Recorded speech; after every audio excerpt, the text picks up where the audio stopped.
Bonjour tout le monde, bienvenue dans cette nouvelle vidéo. Pour commencer l'année 2024, on part sur une FAQ. J'avais débuté l'année 2023 avec une FAQ et j'aime bien ce petit rituel, ça permet de faire un peu le bilan, de parler des projets pour l'année qui arrive. Et vous m'avez posé énormément de questions sur Instagram. Comme il y en a eu beaucoup, j'ai dû faire un petit tri, donc je suis désolée si votre question ne sort pas, mais il y a eu beaucoup de questions qui étaient assez similaires. Donc j'ai fait un peu de tri, je les ai regroupées et je vous propose plusieurs parties pour cette vidéo. La première partie, ça va être le bilan de l'année 2023. Ensuite, on va parler des projets 2024 aussi bien en pro qu'en perso. On va parler bien évidemment un petit peu de véganisme, de produits véganes. J'ai gardé quelques petites questions concernant le sport et pour la fin, j'ai gardé toutes les questions qui concernent la pâtisserie. On commence donc avec une première partie bilan 2023.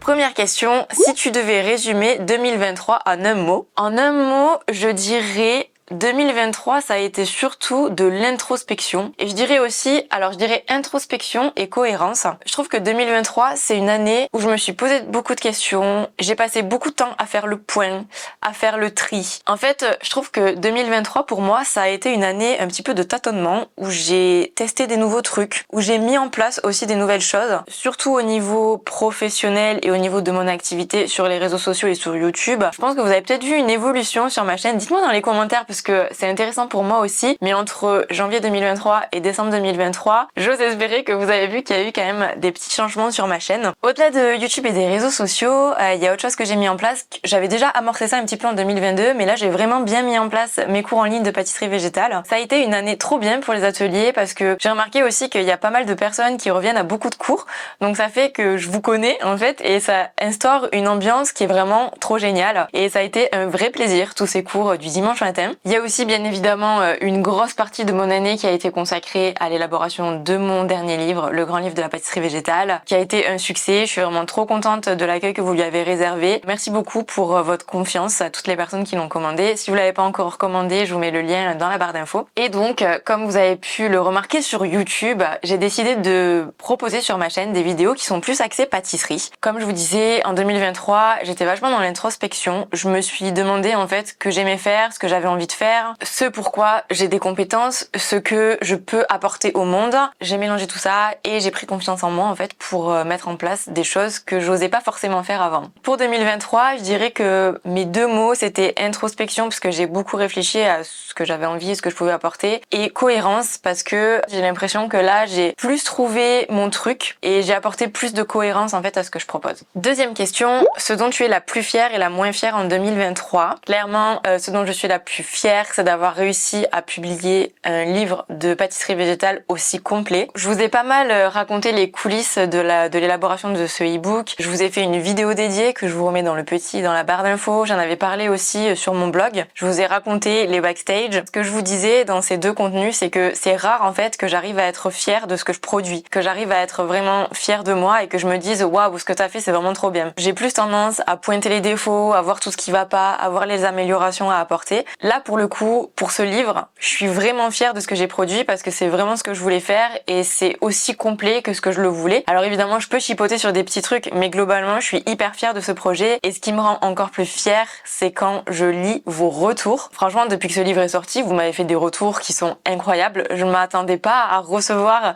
autant de petits mots d'amour de votre part. Vraiment, il y a eu que des retours positifs et d'ailleurs, tous ces retours, je me les enregistre en fait, je me les garde, je me les mets en story à la une en fait sur mon compte Instagram et je sais que quand j'ai des petits coups de mou, quand il y a des moments où j'ai pas confiance en moi, je relis tous ces petits mots et tout de suite ça me rebooste. Pareil dans ma boîte mail, je me suis fait un dossier mots d'amour et à chaque fois que vous m'envoyez des retours positifs sur mon e-book ou même sur d'autres de mes contenus ou sur mes vidéos YouTube, hop, ça part dans mon onglet mots d'amour et quand ça va pas, je me relis tout. Autre chose quand même dont je suis extrêmement fière parce que c'est pas rien, c'est d'avoir publié une vidéo YouTube par semaine depuis le début de l'année. J'ai pas raté un seul rendez-vous. Tous les samedis matins à 9h, il y a eu une vidéo sur ma chaîne YouTube. Quand j'ai repris ma chaîne YouTube, mon objectif c'était vraiment d'être régulière et de me fixer ce rendez-vous tous les samedis matins à 9h. Mais ça me paraissait beaucoup et j'étais vraiment pas sûre de pouvoir tenir cet objectif. Vraiment, je suis contente d'avoir réussi à être aussi régulière. D'ailleurs, en 2023, j'ai beaucoup réfléchi à comment rendre ma chaîne YouTube un petit peu plus chouette pour vous. J'ai testé pas mal de trucs d'ailleurs en 2023. J'ai fait des vidéos de pâtisserie, j'ai fait des vlogs, j'ai fait des vidéos en face cam un petit peu plus militantes autour du véganisme et de la cause animale. J'ai mis en place 2 séries de vidéos. La première qui s'appelle Défi dessert de chef. Pour l'instant, il y a 2 vidéos dans cette série. La première où j'avais fait le fraisier iconique de Yann Couvreur et la deuxième où j'ai fait le flan girafe de Mercotte. Et il y a une deuxième série qui s'appelle Y'a quoi en dessert. C'est une série où j'ai un invité et je lui apprends à faire en version végétale un dessert qu'il ou qu'elle aime bien. Donc j'ai déjà eu plusieurs invités dans ce format. Le dernier invité c'était la semaine dernière, c'était Sébastien Cardinal. Si vous avez raté la vidéo, je vous la mets en barre d'infos et j'ai aussi une playlist en fait avec toutes les vidéos Y'a quoi en dessert, donc n'hésitez pas à les consulter si vous les avez ratées. N'hésitez pas à me dire dans les commentaires si c'est un format qui vous plaît, si vous avez envie de voir d'autres vidéos de ce type et surtout dites-moi dans les commentaires quelles sont les personnes que vous aimeriez que j'invite pour les prochains épisodes. Là ces derniers mois je suis vraiment contente du tournant que prend ma chaîne. Je trouve que ma chaîne me correspond de plus en plus et en tout cas je vous remercie d'être au rendez-vous tous les samedis matins à 9h. Ensuite, ce dont je suis la moins fière en 2023, en vrai c'est pas évident parce que je suis quand même de nature à plutôt voir le positif. Mais disons qu'il y a une décision que je pourrais remettre en question, même si c'est pas vraiment 2023, ça date de fin d'année 2022. D'ailleurs, je vous en avais parlé dans ma FAQ de l'année dernière.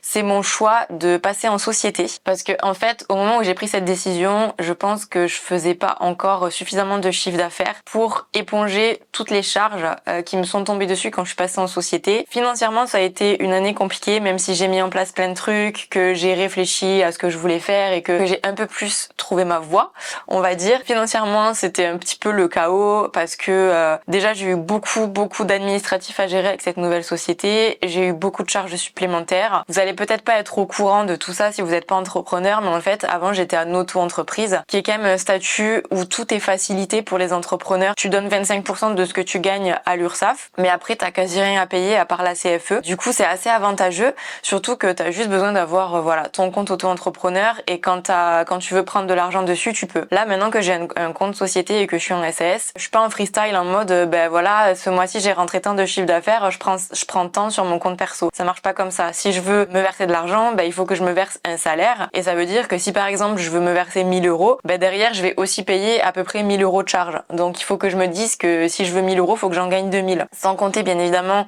toutes les autres charges et tous les autres frais qu'une société engendre. Donc en fait c'est compliqué quand on fait un tout petit chiffre d'affaires parce que là de toute cette année je me suis versé 0 euros. Je me suis rendu compte que j'avais fait une bêtise parce que du coup, comme je ne me verse rien, ça veut dire que je ne cotise pas à la sécu, je ne valide pas des trimestres de retraite. Bref, j'ai fait des bêtises. Donc cette année, il faut que je travaille plus pour essayer de me verser le minimum pour valider des trimestres de retraite et pour au moins cotiser à la sécu. Donc ça, est-ce que c'est le truc dont je suis la moins fière? Je sais pas, mais en tout cas, c'est le truc qui m'a fait le plus galérer cette année. En 2024, faut que je sois un petit peu plus au taquet. Faut vraiment que j'ai une stratégie pour avoir une situation financière un petit peu plus pérenne. Mais ça va parce que j'ai mis en place quand même des choses en 2023 qui, je l'espère, vont porter leurs fruits en 2024. Autre question, ta plus grande fierté culinaire cette année passée? Alors, je vous avoue que comme j'ai passé un an à élaborer mon dernier e-book, le grand livre de la pâtisserie végétale, j'ai fait beaucoup de pâtisserie, j'ai fait beaucoup de tests et il y a vraiment beaucoup de desserts dont je suis extrêmement fière et ce serait trop dur d'en choisir un seul. Déjà, je dirais en premier, il y a le tiramisu. Tiramisu que j'ai fait à plusieurs reprises en cours en ligne d'ailleurs et j'ai eu des retours absolument incroyables de votre part. Je trouve que ce tiramisu, il est vraiment trop bien parce que c'est vrai qu'en général, quand on cherche des tiramisu vegan sur internet, c'est toujours soit des recettes à base de yaourt végétal et le yaourt végétal, je trouve que ça donne un côté trop lactique qui rappelle pas le tiramisu traditionnel. Ou alors c'est des trucs à base de noix de coco, sauf que le tiramisu, ça n'a pas du tout le goût de noix de coco. Ou alors c'est des textures qui sont trop compactes, qui ressemblent pas au tiramisu traditionnel. Et la recette que j'ai trouvée pour faire un bon tiramisu, je trouve que c'est la meilleure que j'ai jamais mangée. Donc j'en suis extrêmement fière. Mais en vrai, il y a aussi d'autres choses, notamment le gâteau basque, les cannelés bordelais aussi, qui ressemblaient comme exemple 2 gouttes d'eau à décanneler que je mangeais à l'époque quand j'étais étudiante à Bordeaux. Et il y a aussi le coulant au chocolat parce que j'ai fait énormément de tests autour du coulant au chocolat pour avoir un vrai coulant au chocolat en fait, pas un gâteau où tu mets un carré de chocolat à l'intérieur et du coup tu triches parce que ça fond au four. Vraiment une pâte qui, quand tu la cuis le temps parfait, ça te fait vraiment un extérieur à la fois croustillant et moelleux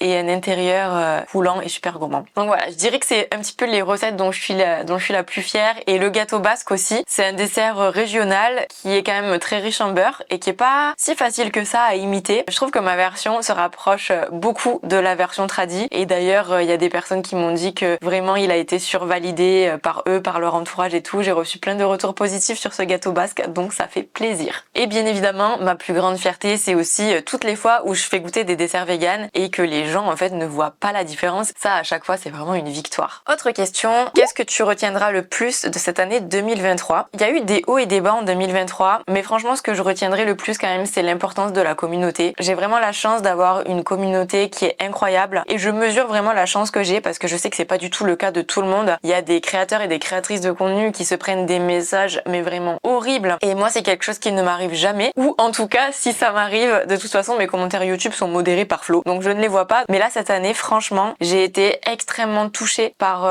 tous vos petits mots, vraiment tous les petits mots que je reçois de votre part, que ce soit des encouragements trop mignons, des messages de remerciement parce que mes contenus vous ont aidé ou mes cours vous ont aidé ou mon e-book vous a aidé, ou aussi les petits messages avec les photos que vous m'envoyez quand vous avez testé un gâteau de mon e-book ou un gâteau que j'ai fait sur YouTube. C'est vraiment quelque chose qui me comble et en plus ça me motive vraiment à aller toujours plus loin parce que je me rends compte grâce à vous que ce que je fais ça sert à quelque chose et ça me pousse à penser qu'avec ma petite contribution le monde se végétalise de plus en plus. Enfin le monde c'est un bien grand mot, je dirais la France, et encore la France c'est trop grand, mais au moins ma communauté se végétalise de plus en plus, peut à son tour influencer éventuellement son entourage proche et du coup je me dis que c'est vraiment que du positif pour les animaux. Donc ouais, ce que je retiens de 2023 c'est vous en fait, c'est ma communauté qui est absolument géniale, donc je vous remercie du fond du cœur. On passe à la deuxième partie de cette vidéo, mes projets pro 2024.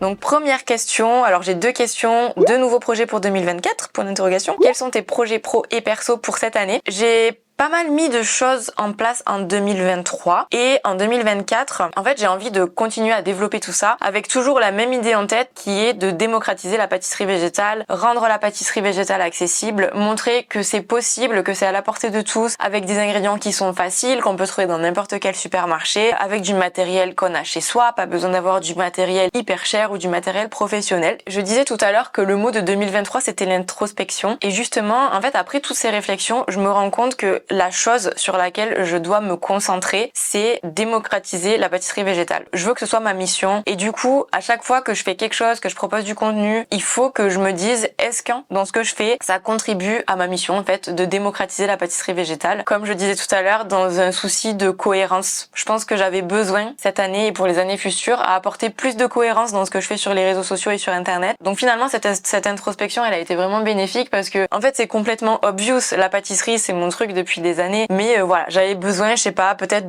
d'organiser tout ça dans ma tête, de faire le tri, de me poser, de tester peut-être des trucs, et voilà, finalement ce dont je me rends compte c'est que démocratiser la pâtisserie végétale, c'est ma mission sur cette planète et sur les internets, et donc il faut toujours que je garde ça en tête à chaque fois que je me lance dans un nouveau projet ou à chaque fois que je fais quelque chose. Par rapport au projet, je vais bien évidemment continuer les cours en ligne parce que j'adore ça, je suis trop fan de vous retrouver le dimanche, j'ai l'impression qu'on est en train de pâtisser entre copines ou entre copains parce que des fois il y a des garçons aussi, même si j'ai quand même une clientèle majoritairement féminine. Je vais continuer les cours en ligne comme vous les avez connus en 2023, mais j'ai dans la tête des nouveaux formats que je veux tester, notamment pour les desserts qui sont longs à réaliser ou alors les desserts qui demandent des temps de pouce qui sont importants et qu'on n'a pas le temps de faire dans des ateliers de 2 heures, ou alors des desserts qui demandent de la prise au froid ou de la prise au congélateur. Tout ça en fait c'est des choses que j'ai pas le temps de faire en live avec vous. Si je vous dis bon notre brioche va pousser pendant 2 heures, ciao, qu'est-ce qu'on fait en attendant? C'est pas possible.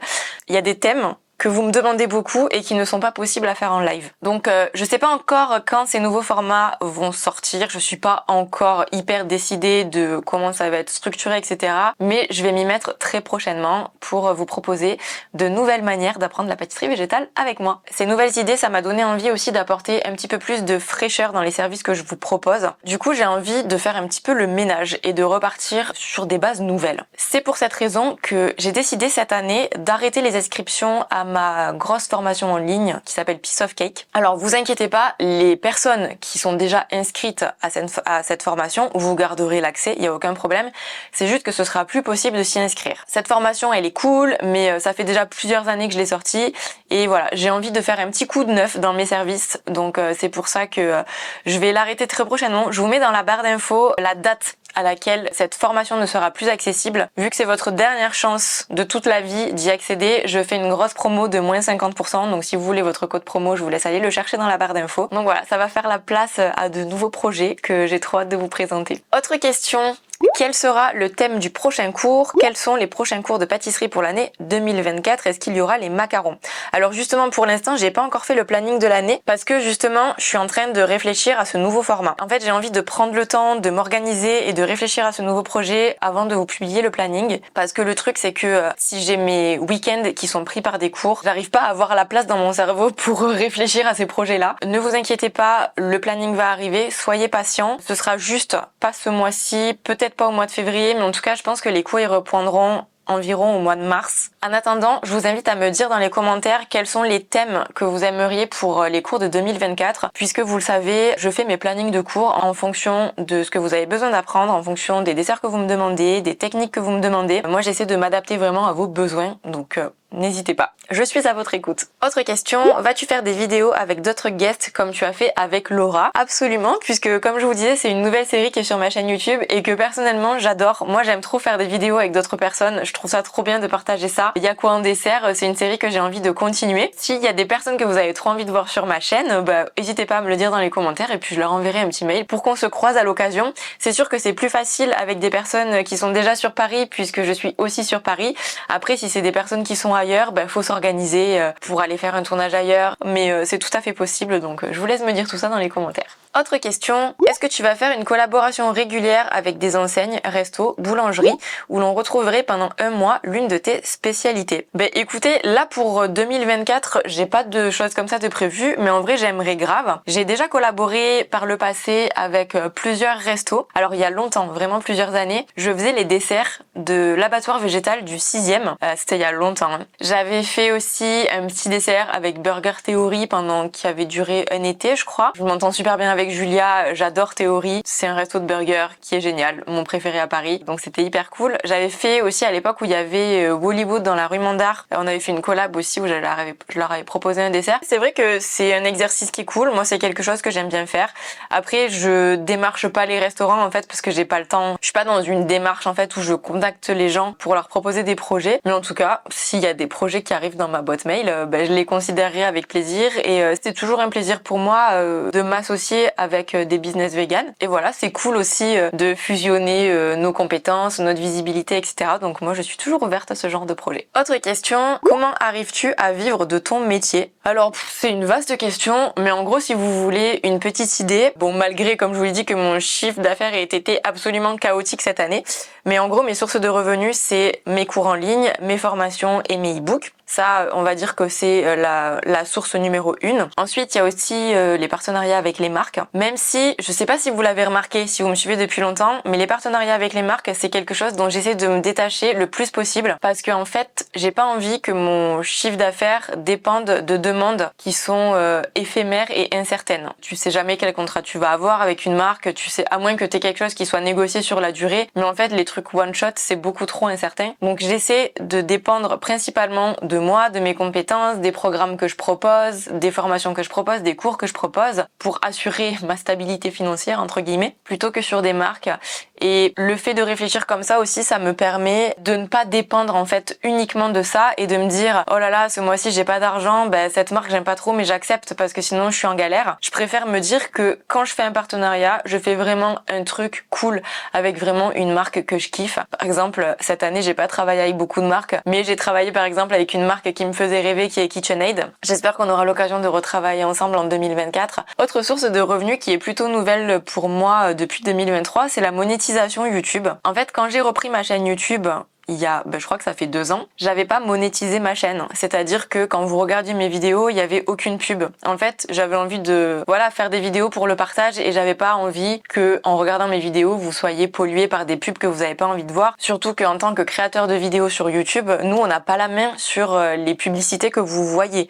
C'est pas des choses que nous, on choisit. Et je vous avais dit ça dans ma FAQ de l'an dernier et en fait, vous avez été plein à me dire, mais Marie, monétise ta chaîne YouTube. En fait, nous, ça nous dérange pas de regarder quelques pubs si toi ça peut t'aider. Et donc, comme vous avez été plein à m'encourager à monétiser mes vidéos et que vous avez été plein à me dire que c'était pas grave qu'il y ait des pubs, je l'ai fait. Et en vrai, c'est trop bien parce que maintenant, ça me permet de gagner entre 250 et 300 euros par mois. Comme j'ai quand même pour objectif de développer ma chaîne YouTube en 2024, j'espère que ce chiffre va quand même augmenter. En tout cas, je croise les doigts.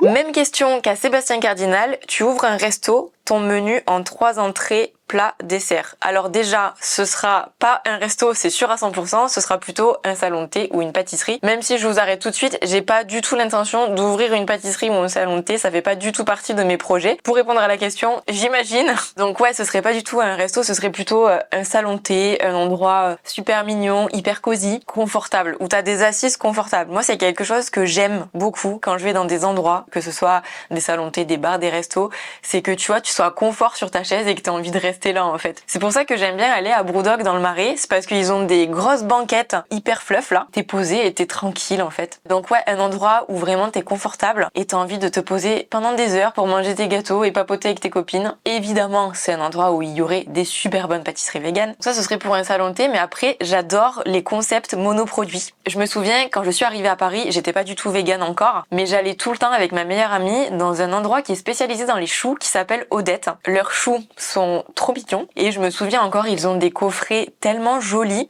qui s'ouvrent comme des boîtes à bijoux et en fait quand tu pousses, t'as les choux qui apparaissent un à un avec à chaque fois des couleurs différentes. Alors la pâte à choux en version végétale, c'est encore très compliqué. Ça a besoin de pas mal de recherche et développement encore, mais je rêverais d'avoir le même concept en version végétale. Ou alors, un petit peu plus abordable, un concept autour des tartelettes parce que les petites tartelettes, c'est mon truc préféré à faire. Je trouve que c'est le dessert le plus mignon et le dessert qui te permet aussi d'être la plus créative parce que les tartelettes, tu peux en faire de toutes sortes. Tu fais un beau fonçage, tu fais plein de goûts différents, tu peux faire des bons crémeux, des bonnes crèmes, tu peux faire des choses avec des fruits frais pour donner plein de couleurs et de peps, avec des bonnes ganaches, avec des petits inserts surprises éventuellement à l'intérieur comme ça quand tu coupes ta tartelette, t'as un truc trop gourmand qui coule. Donc ouais, soit un salon de thé super cosy, soit un concept un peu monoproduit. On passe à la prochaine partie, les projets perso 2024.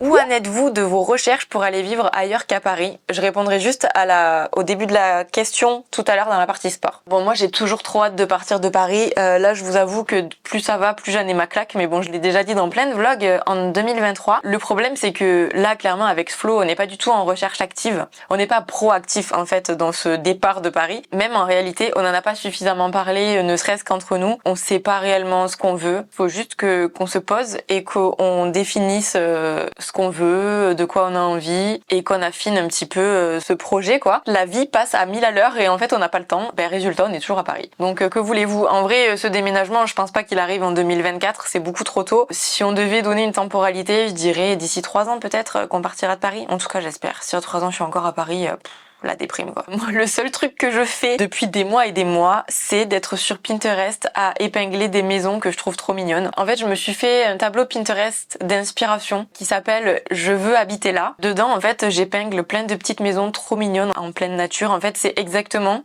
les maisons dont je rêverais si un jour on part de Paris. Je dis pas si, il faut dire quand un jour on partira de Paris parce que c'est sûr et certain que ça va se faire, c'est pas si. Si vous avez envie de regarder à quoi ressemble ma dream house, je vous mets dans la barre d'infos mon compte Pinterest avec ce tableau que je remplis frénétiquement de plein d'épingles. Moi j'aimerais bien juste une petite maison, pas quelque chose de trop grand, mais surtout j'ai trop envie de nature, j'ai envie qu'on puisse faire un petit potager, qu'on ait un coin de jardin, qu'on ait de la nature à perte de vue. Je sais pas si mon rêve est accessible ou pas, j'ai regardé aucun prix, je sais pas si ça existe. Moi je suis pas contre rénover un truc, peut-être acheter un truc à moitié en ruine, pas très cher et essayer de faire des travaux nous-mêmes. Je pense que ce serait un projet qui serait cool pour Flo et moi. Mais en attendant, je suis sur Pinterest et je m'autorise à rêver à ma vie potentielle à la campagne. Si vous allez voir les maisons et les endroits que j'épingle, dites-moi si ça vous fait penser à des régions que vous connaissez. Est-ce qu'il y a des endroits qui ressemblent à ça? Peut-être que grâce à vos recos, je trouverai mon lieu de vie idéal, qui sait? Autre question, hello, votre prochain voyage. Ah ben tiens d'ailleurs, mon prochain voyage, ça pourrait être la chose dont je suis la moins fière en 2024. Si vous avez suivi un petit peu mes vidéos cette année, vous avez sans doute vu que en 2023, on n'a pas pris l'avion parce que c'était ma décision de ne plus prendre l'avion pour des raisons écologiques. C'est pour ça que en 2023, on est allé à Londres, on est allé à Barcelone, à Munich, à Bruxelles, on est allé aussi à Biarritz, mais en fait, je vous avoue que Flo, il le vit très très mal. Lui, il aime vraiment voyager, c'est une de ses passions. Et en fait, les villes et les endroits qui sont accessibles en train, finalement, on a vite fait le tour, en tout cas les grandes villes. Moi, ce que j'aimerais, et je pense que ça nous aiderait aussi pour trouver l'endroit où on aimerait vivre, c'est explorer un petit peu plus les régions de France. Le problème, c'est que à Paris, on n'est pas véhiculé. Et le fait de pas avoir de voiture, ça veut dire que pour aller dans certains endroits, il faut qu'on loue une voiture. Et en fait, les prix de location de voiture, ne serait-ce que si on veut partir une semaine, c'est hors de prix. C'est plus cher que le train, c'est plus cher que l'avion. En fait, c'est indécent les prix de location de voiture. Et le problème, c'est que si on a envie d'aller, je sais pas, explorer la Bretagne, explorer je ne sais quelle région, ben t'es obligé d'avoir une voiture parce que alors ok, t'arrives dans la ville la plus grande en train, mais après, ben pour sortir de la ville, faut bien que tu puisses rouler quoi. On se dit que c'est le genre de vacances qu'on se fera justement quand on aura déménagé de Paris, qu'on sera à la campagne ou du moins en province. On aura forcément une voiture pour pouvoir se déplacer et donc on s'en servira pour partir en vacances. Mais c'est vrai qu'aujourd'hui c'est tellement cher que c'est des idées de vacances qu'on élimine tout de suite. Bref, tout ça pour vous dire que pour l'anniversaire de Flo, début janvier, je lui ai offert un week-end à Naples. Pour ce week-end-là, j'ai réservé des vols parce que en train ça durait 18 heures. Et ça coûtait plus de 500 € par personne. Un avion, c'est 2-3 heures, je sais plus, et ça m'a coûté moins de 200 € pour deux. Je culpabilise de ouf parce que j'ai conscience de l'impact qu'a un trajet en avion sur l'environnement. Mais bon, j'ai craqué pour Flo parce que je sais qu'il avait trop envie d'aller se gaver de pizza napolitaine, de bonnes pâtes et de visiter l'Italie. Et il est trop content de son cadeau. Ça veut pas du tout dire que j'abandonne mon souhait de prendre l'avion le moins possible. Mais c'est vrai que des fois, il y a des destinations où le train, c'est juste hors de prix. Là, c'est une exception. Mais c'est vrai que parfois, quand on compare train-avion, au niveau des prix, il y a une différence considérable quoi. Le train c'est toujours beaucoup plus cher. Mais bref, voilà. Pour cette fois, j'ai craqué. La suite au prochain épisode. Ah oui, et projet perso, puisque vous me l'avez demandé, je vais avoir un projet cheveux, je pense en 2024 parce que là, ça fait 2 ans que je laisse pousser mes cheveux et je ne peux plus les supporter. J'ai des cheveux hyper fins avec 0 volume, je les trouve super moches, ils poussent mais vraiment à 2 à l'heure. Donc en fait, je crois que en 2024, je vais repasser sur un carré. Je pense que prochain rendez-vous chez le coiffeur, je vais craquer et je vais refaire un carré comme j'avais à l'époque. En plus, je trouve que ça me va mieux, ça fait quand même un petit peu plus, un petit peu plus fresh, un petit peu plus dynamique. Au moins j'aurais testé de laisser pousser mes cheveux au moins une fois dans ma vie parce que j'ai quasi jamais eu les cheveux longs. En fait, je crois que j'ai jamais eu les cheveux aussi longs que ça. Mais juste, je pense que c'est parce qu'ils ont jamais poussé aussi long. Bon, aussi, je leur ai jamais laissé le temps de pousser. Mais bon, écoutez, j'aurais essayé. J'ai fait tout ce que j'ai pu pour essayer de les rendre beaux, de les épaissir un peu, machin. J'ai pris des compléments alimentaires. J'ai essayé des produits, toujours naturels parce que c'est important pour moi et vegan, bien évidemment. Rien ne marche sur moi. Je pense qu'il faut juste que j'accepte ma nature de cheveux que malheureusement j'ai hérité de mon père. Je ne te remercie pas, papa, pour ces cheveux de merde. Voilà, ça va repartir en carré. Dites-moi dans les commentaires ce que vous en pensez. Est-ce que vous préfériez quand j'avais un petit carré plongeant ou est-ce que vous me préférez avec les cheveux longs? Tiens. J'ai bien envie de savoir ce que vous en pensez. Et maintenant, la partie véganisme.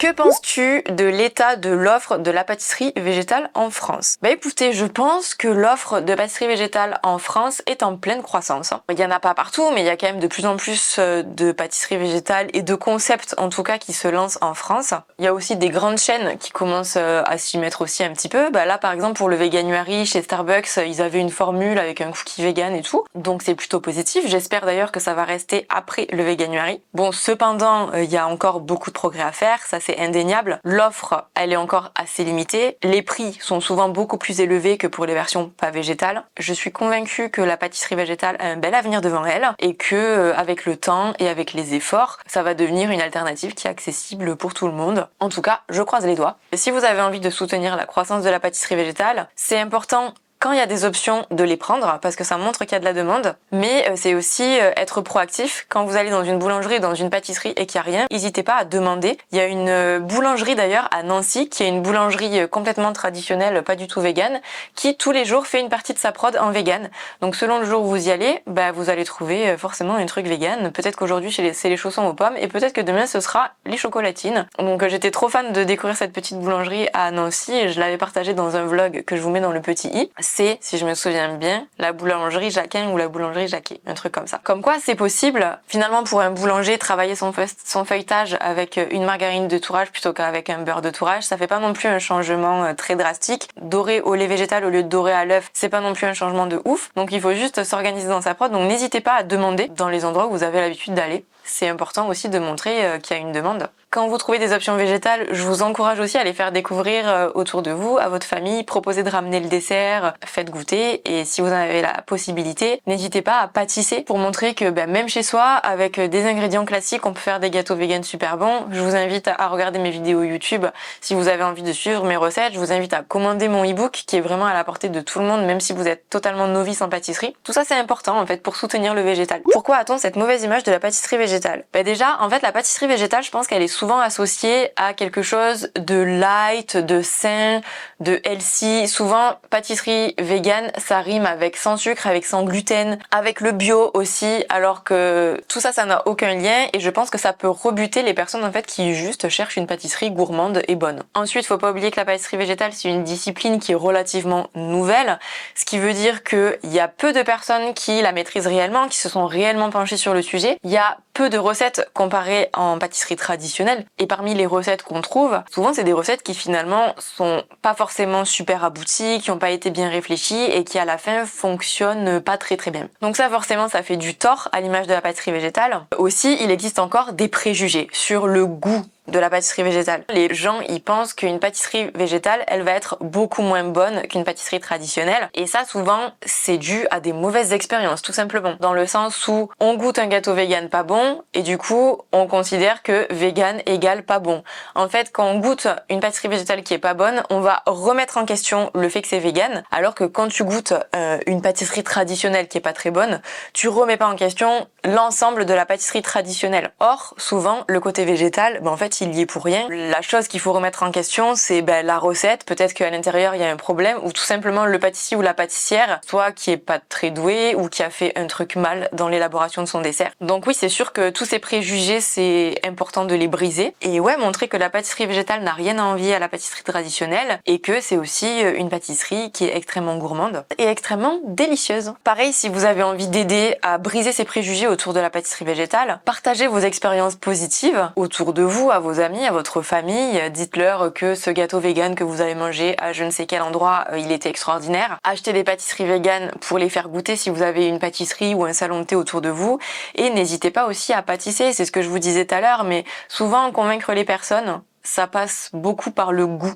En fait, si quelqu'un a eu une mauvaise expérience avec une pâtisserie végétale, il faut leur faire goûter un truc bon pour qu'ils changent d'avis. Et encore une fois, si vous voulez des recettes abouties, accessibles, qui nécessitent pas de matériel professionnel ou d'ingrédients compliqués, je vous laisse télécharger mon e-book. Je suis sûre à 100% que c'est vraiment un support qui peut vous aider à faire de très bonnes pâtisseries végétales chez vous et à convaincre votre entourage. Être vegan en société, c'est complexe, ça me demande beaucoup d'énergie. Comment tu gères toi? En fait, moi je me confronte pas trop au monde en dehors de ma sphère. Ça fait quand même 10 ans que je suis végane. Ma famille l'a accepté, mes amis l'ont accepté. Alors je dis pas que ça a été un long fleuve tranquille puisque il a fallu beaucoup d'explications, il a fallu des discussions. Quand les personnes nous aiment, ont du respect pour nous et font attention à nous, c'est pas un sujet qui est censé poser problème. Et surtout qu'aujourd'hui, ça n'a jamais été aussi facile d'être vegan. Il y a des produits vegan partout, il y a des alternatives pour tout, que ce soit pour les Parisiens mais aussi pour les personnes qui sont en province puisque les supermarchés proposent des gammes qui sont assez variées aujourd'hui. Après, je pense tout simplement que quand on est vegan, c'est important d'affirmer ses convictions, à commencer par sa famille, ses amis et son entourage proche, et aussi en fait expliquer pourquoi ce choix, expliquer son cheminement, comment on en est arrivé à devenir vegan. Je pense que ce qui est important, c'est juste d'expliquer nos choix, d'être dans le partage d'informations, éventuellement partager des sources, partager des reportages, partager des documentaires. En fait, les gens, ils sont pas débiles. Quand on leur explique, ils comprennent. Même si les personnes que vous avez en face de vous, ils ont pas envie de devenir vegan, vos choix, ça reste des choix qui restent respectables. Et si c'est une relation dans laquelle il y a de l'amour ou de l'amitié, en fait, je vois pas pourquoi vos choix seraient pas respectés. En tout cas, moi, ça s'est passé comme ça. Quand on explique bien aux gens et qu'on arrive à leur faire comprendre et à leur faire passer le message, j'ai l'impression qu'il n'y a pas de problème. Ah là là, la grosse question. Que penses-tu des véganes qui font marche arrière? Que penses-tu des influenceurs véganes qui reviennent en arrière et l'affichent sur leurs réseaux sociaux? Alors déjà, sachez que j'ai fait une vidéo entière sur ce sujet il y a environ 1 an, dans laquelle je suis un petit peu énervée d'ailleurs, mais je vous la mets dans le petit et dans la barre d'infos, parce que l'influenceuse à laquelle vous pensez, je pense, en me posant cette question, c'est clairement pas la première qui fait le coup. Donc allez voir cette vidéo dans la barre d'infos si vous voulez une réponse un petit peu plus complète que ce que je vais faire maintenant. Ce que j'en pense, en fait, c'est que ça fait du mal à la cause animale et que les animaux n'ont clairement pas besoin de ça. Qu'est-ce que vous voulez que je vous dise? L'horreur que les animaux vivent dans les élevages et dans les abattoirs, ça vaut pas un œuf dans un gâteau, ça vaut pas un bout de fromage et ça vaut encore moins l'envie d'aller tester des produits pas véganes parce que ça a l'air bon. C'est la mode, hein, des comptes qui se revendiquaient véganes et qui tout d'un coup ne le sont plus parce que c'est trop dur, parce que trop de charge mentale, parce que la flemme, parce que finalement j'en ai rien à foutre des animaux et des horreurs qu'ils subissent, parce que je privilégie ma petite personne et je privilégie les produits qui me font envie. Ce qui est triste, c'est que c'est des personnes qui s'étaient déconstruites sur le sujet puisqu'elles sont devenues véganes et qui donc sont au courant de absolument tout ce qui se passe dans l'industrie des produits d'origine animale. En fait, que les gens mangent des animaux, c'est une chose. Chacun son déclic, chacun son chemin. Même si je rappelle quand même qu'il y a urgence, parce que pendant que t'es tranquillement dans tes rayons à te dire « Oh, ce produit, il est pas vegan, mais il a l'air bon », il y a des animaux qui vivent un enfer dans les élevages et dans les abattoirs. Moi, ce qui me pose un problème dans cette situation, c'est les personnes qui disent sur les réseaux, et des personnes qui sont très suivies, souvent par des milliers de personnes, qui disent sur les réseaux que c'est ok de pas être vegan, et qui rendent ça ok et banal, le fait de consommer des produits d'origine animale. En fait, ça me désespère parce que ces personnes, elles ont de l'influence et elles utilisent leur influence pour partager un discours qui fait faire des pas en arrière et qui décrédibilise le véganisme. Et ça, pour moi, c'est intolérable. Donc bon, voilà ce que j'en pense en quelques mots. Hein. J'en pense rien de très positif, mais comme je vous disais tout à l'heure, si vous voulez un discours un petit peu plus étoffé sur le sujet, je vous laisse aller voir ma vidéo. Ensuite, on passe à la catégorie produits véganes.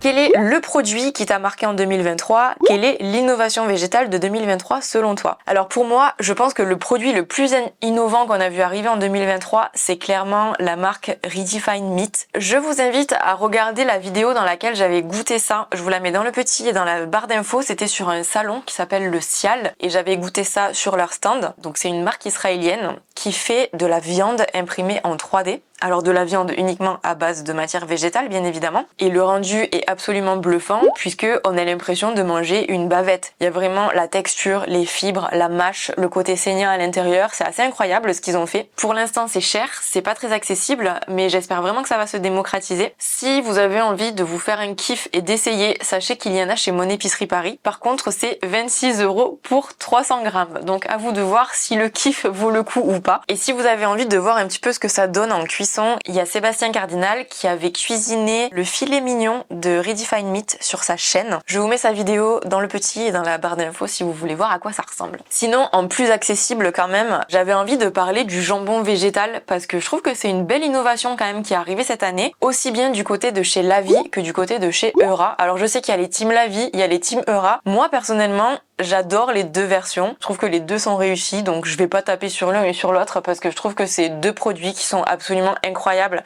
et qu'on a trop de chance d'avoir dans nos rayons. On a du jambon blanc, donc c'est un super progrès pour le marché du végétal. Et enfin, je mets quand même un troisième produit. C'est pas du tout une innovation, mais c'est un produit que j'ai extrêmement utilisé en 2023 et que j'ai énormément aussi recommandé pour mes cours de pâtisserie végétale. C'est la margarine de chez Astra. Je le répète extrêmement souvent, mais c'est vraiment important en végétal d'avoir une bonne margarine qui ressemble un petit peu à du beurre. La margarine Astra, elle est riche en matières grasses, elle se présente en bloc comme du beurre. Elle est labellisée vegan, donc on se trompe pas dans la compo et on risque pas de prendre un produit qui a des dérivés de produits laitiers dans sa composition. Elle réagit super bien dans toutes sortes de préparations, même dans la pâte feuilletée. J'ai fait mon cours sur la galette des rois uniquement avec la margarine Astra pour vous montrer que c'était possible d'avoir un beau feuilletage avec une margarine qu'on retrouve dans tous les supermarchés. Franchement, ça a été mon allié 2023 en pâtisserie, cette margarine. Elle est vraiment trop bien et ce qui est cool, c'est qu'on la retrouve dans tous les supermarchés. Elle est vraiment commercialisée absolument partout. Peu importe l'enseigne où vous allez, on la trouve. Et pour couronner le tout, elle est pas très chère. Donc ça, c'est un super bon point.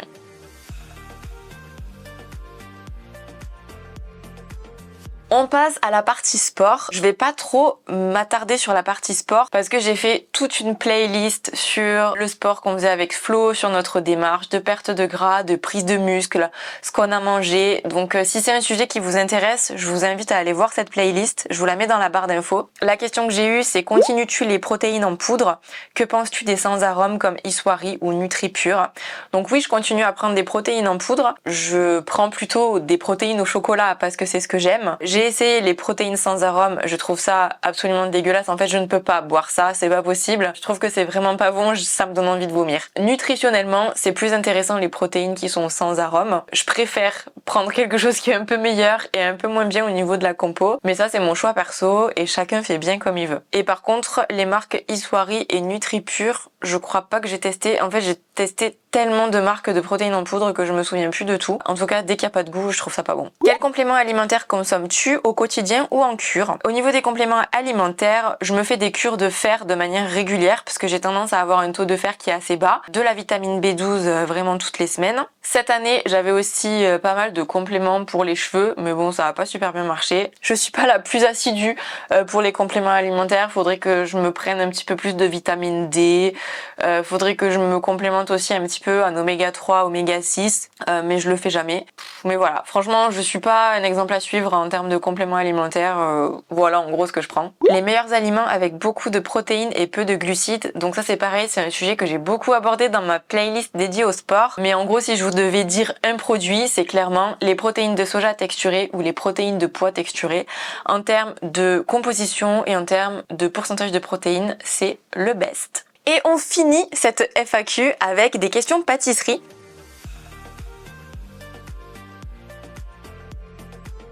Mon chéri Omni se plaint de trop sentir l'amertume du chocolat dans mes gâteaux. Une astuce pour m'aider, j'ai ton dernier e-book et je l'adore. Bah alors l'astuce que je te dirais, c'est tout simplement de changer de chocolat. Il y a des chocolats noirs qui sont plus amers que d'autres. Si tu veux un chocolat en supermarché qui est vegan, moi j'aime bien le Lindt à la fleur de sel rose de l'Himalaya. Celui-là il est vegan, il est vraiment très bon. Mais sinon si tu veux un chocolat qui est doux, t'as le chocolat Fantastic Food qui est plutôt typé chocolat au lait. Donc là clairement ça va être beaucoup plus sucré et tu sentiras beaucoup moins l'amertume. Donc tout simplement changer de chocolat.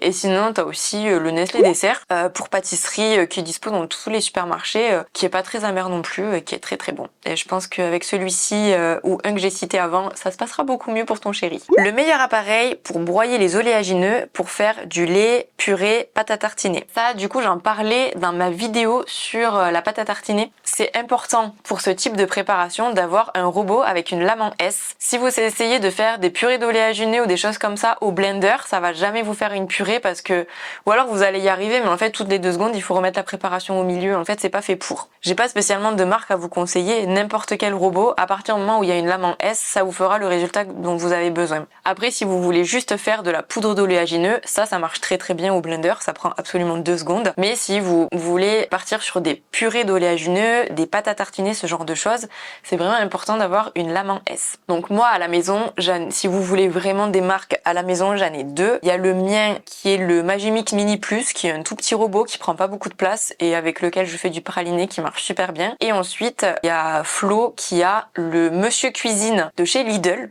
qui est vraiment très bien. Donc lui, il s'en sert beaucoup pour faire des soupes, pour faire mijoter des choses. On s'en sert aussi pour faire de la compote de pommes. Mais moi, je l'ai utilisé à plusieurs reprises pour faire du praliné, de la pâte à tartiner, et il est ultra puissant. Il a une double lame en S au fond et ça fait des purées d'oléagineux vraiment extrêmement lisses. Il est trop bien. Dernière question, ton amoureux partage-t-il ses recettes salées? Pâtes, bourguignon, quelque part. Alors vous êtes tellement nombreux à me poser cette question tout le temps parce que vous le voyez souvent dans les vlogs ou dans mes stories. Flo, il adore cuisiner et surtout il est très fan de cuisine italienne. Il fait beaucoup de pâtes maison, il fait beaucoup de pizza, il fait beaucoup aussi de tests de fermentation. Par exemple, il fait lui-même son vinaigre. Il est très doué pour cuisiner le salé. Il est présent sur Instagram si vous avez envie de le suivre. Son pseudo c'est Florian TDK et il m'a dit de vous dire que à partir de 5000 abonnés, il recommence à poster parce qu'il y a une époque où il postait pas mal sur Insta, ses petites recettes, ses petites idées. Il m'a dit de vous dire qu'à partir de 5000 abonnés, il recommence. Donc écoutez, je vous laisse aller vous abonner et puis lui demander les recettes que vous souhaitez.